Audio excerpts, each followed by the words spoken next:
Esiet sveicināti! Es esmu Māris Dzelskalns, un šis ir raidījums Kopā. Pagājušā raidījumā mēs tikāmies ar aktrisi un dramaturģi Lesliju Oru, kas ar izrādi Roku rokā ciemojās Strazdumuižas internātvidusskolā. Roku rokā ir stāsts par nedzirdīgu un neredzīgu meiteni Helēnu Kelleru, kas iemācījās saprast pasauli, apguva valodas un kļuva par pasaulē pazīstamu rakstnieci un skolotāju. Pēc raidījuma mēs saņēmām skatītāju atsauksmes un ierosinājumus parādīt pašu izrādi, bet tā kā mūsu raidījums ir samērā īss, mēs piedāvājam fragmentus no izrādes Roku rokā. Galvenajā lomā Lesliju Oru.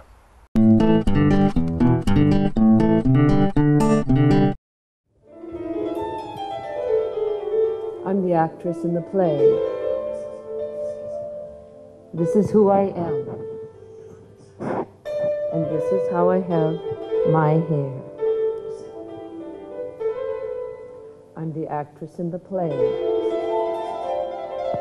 This is who I am. This is how I have my hair. The tactile experiences you have just had and the ones that you are about to experience were the language of life to Helēnu Kelleri. Hearing of Helēnu Kelleri, many of us remember her to be the first famous person we ever heard of who was completely deaf and blind. And most of us remember her teacher, a half-blind girl like myself by the name of Annie Sullivan.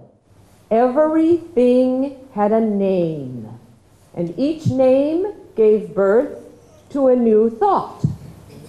Once the word water was understood, which was Helen's first word, water. A flood of questions burst from Helen's mind that had been dammed for 5 years. This was our classroom where each lesson was applied.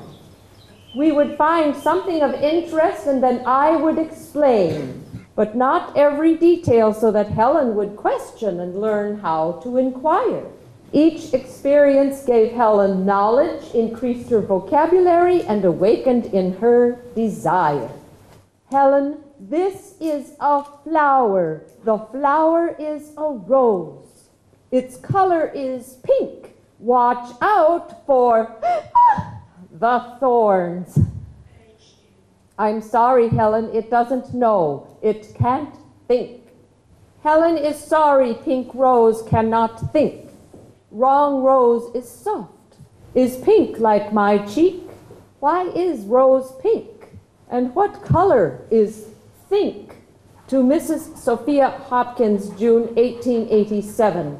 Indeed, I feel as if I have never seen anything until now. Helen finds so much to ask about. We chase butterflies, and sometimes we catch one.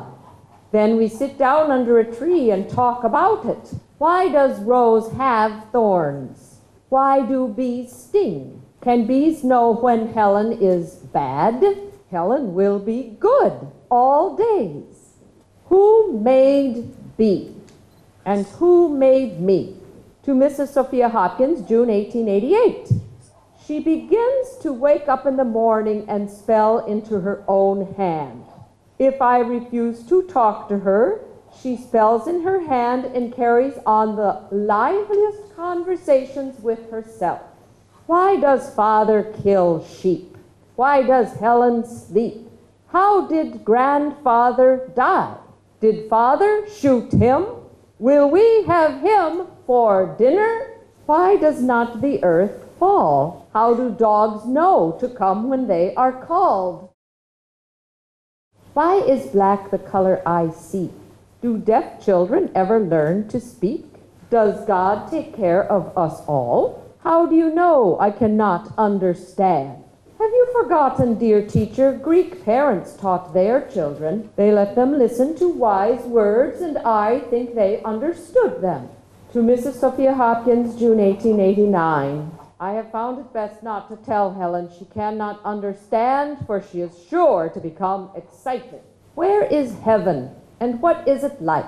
Will you please go first and tell me all that you see? Why cannot we know as much about heaven as we do a foreign country? Why must everything die, even the fleet-footed deer? Can I not see God because I do not see and hear?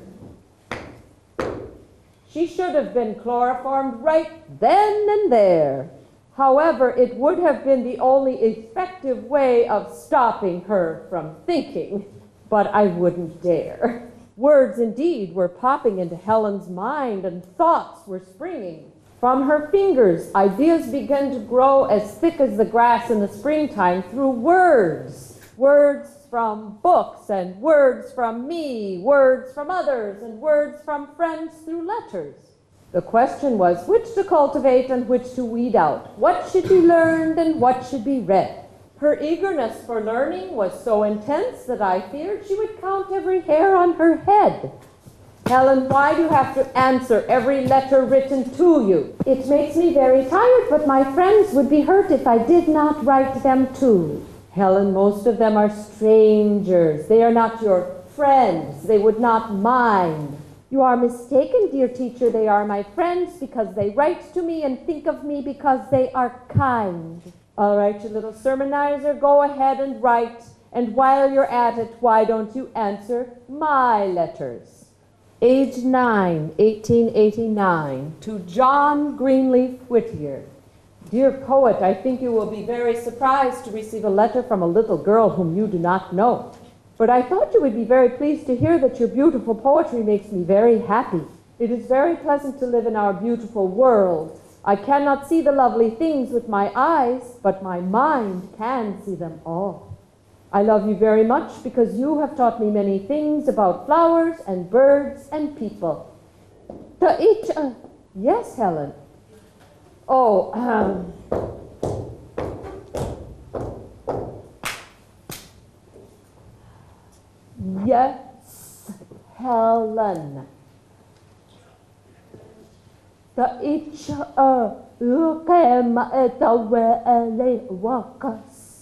Yes, Helen.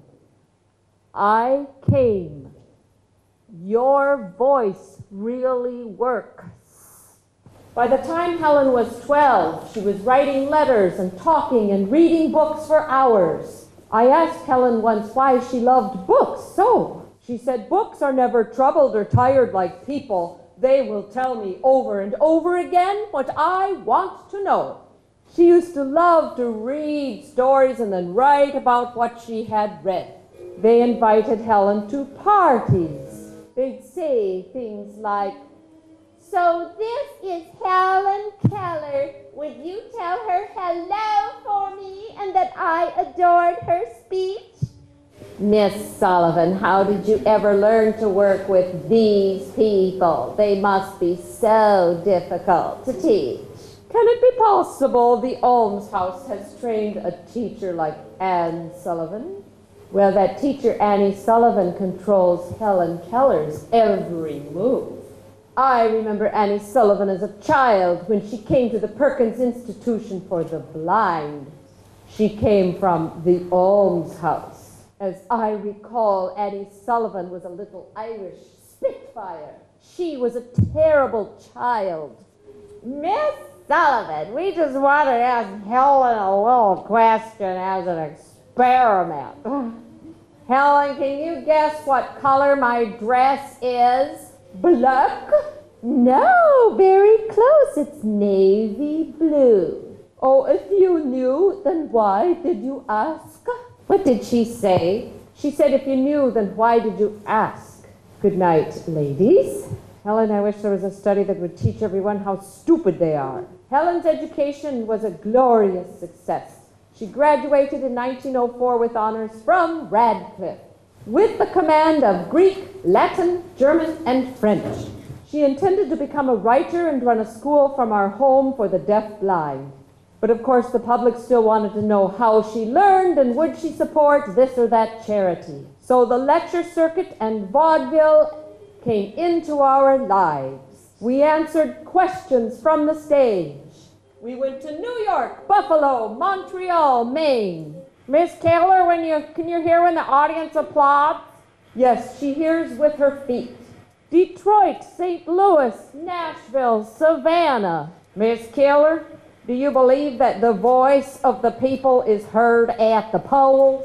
Miss Keller believes that money talks so loud, the voice of the people is drowned. When I first began teaching Helen, I realized that the child has dormant within all the possibilities of the race when it comes into the world. These possibilities should be open to all. May not deafness or blindness be a way of getting at latent functional possibilities. Present-day education calls for some spirited and creative innovations. Through the touch of hands and through the mind's eye, we have looked into the hidden heart of things, to see that the darkness everywhere may hold more possibilities than even our greatest hopes. Hand in hand, inspire from your life the life that touches you. Thank you very much for coming this morning. You may now open your eyes.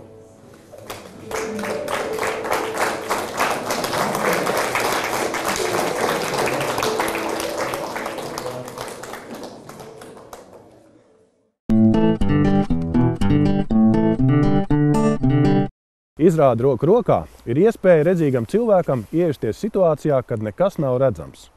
Tomēr izrādi par Helēnu un viņas skolotāju Annu ir kas vairāk. Tā ir uzņēmība un milzīgas darba spējas, kā arī pārliecība, ka invaliditāte var būt stimuls dzīvē. Es ceru, ka arī jūs, skatītāji, kaut mazliet bijāt klāt šai izrādē, un pilnu izrādes versiju jūs varat noskatīties mūsu YouTube kanālā Raidījums Kopā. Atā un uz tikšanos!